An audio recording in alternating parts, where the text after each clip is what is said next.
বাড়িতে ভক্তিভরে মা কালীর আরাধনা করার জন্য খুব জটিল আয়োজনের প্রয়োজন হয় না। শুদ্ধ মন এবং নিষ্ঠাই এখানে আসল। নিচে বাড়িতে করার মতো একটি সংক্ষিপ্ত ও সহজ পদ্ধতি দেওয়া হলো। ১. প্রাথমিক প্রস্তুতি। প্রথমে একটি পরিষ্কার জায়গায় কাঠের পিঁড়ি বা বেদির ওপর লাল কাপড় বিছিয়ে মায়ের ছবি বা মূর্তি স্থাপন করুন। সামনে একটি ঘট বসান, যাতে গঙ্গার জল, একটি আম্রপল্লব এবং ওপরে একটি সিঁদুর মাখানো ডাব থাকবে। পুজোর সামগ্রী হিসেবে লাল জবা ফুল, বেলপাতা, ধূপ, প্রদীপ এবং মিষ্টি বা ফল সাজিয়ে রাখুন। ২. আচমন ও শুদ্ধিকরণ। পুজোয় বসার আগে সামান্য জল হাতে নিয়ে ওং বিষ্ণু, ওং বিষ্ণু, ওং বিষ্ণু স্মরণ করে নিজের মাথায় ও চারপাশে ছিটিয়ে দিন। এটি স্থান ও শরীর শুদ্ধ করার একটি সহজ প্রক্রিয়া। ৩. গণেশ ও গুরু বন্দনা। যে কোনো পুজো শুরু করার আগে বিঘ্নহর্তা গণেশ এবং নিজের গুরুর স্মরণ করতে হয়।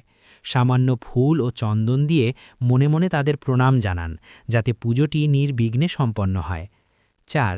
ধ্যান ও আবাহন। হাত জোড় করে চোখ বন্ধ করে মা কালীর তেজস্বী রূপ কল্পনা করুন। মনে মনে বলুন, হে মা, তুমি আমার গৃহে এসে পূজা গ্রহণ করো।